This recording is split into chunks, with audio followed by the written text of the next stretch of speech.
dad yahow duunyadeenii doolarkii iyo shilimaadkii danaheenii dhaqaale daa'imkeen inagu irsaaqay waa taa loo bedelay xawaalad iyo xageeb aan ku sarriftaa runta iyo daacadnimada midna lama duudsiiye sarrif qiimihiisu sareeyo kumanaanka dad ee ku xidhani ay mahadsheen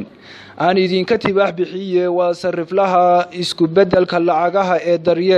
daryeel waa u daneeyaha dadka ee ka sarrifo lacagtaada adigoo jooga gurigaaga ama goobtaada shaqo degdeg baad u heli duunyadii lacageed ee aad ka sarrifatay daryeel waxa uu macaamiishiisa u ballan qaadayaa inuu bixinayo abaalmarino sida moobilo saacado tayo leh hadiyadaha lamaanaha iyo cadarro sarriflaha isku bedelka lacagaha ee daryeel kama shaqeeyo darbi la fadhiisto iyo daar hoostii ee waxa uu koobsaday deegaanada Somaliland oo dhan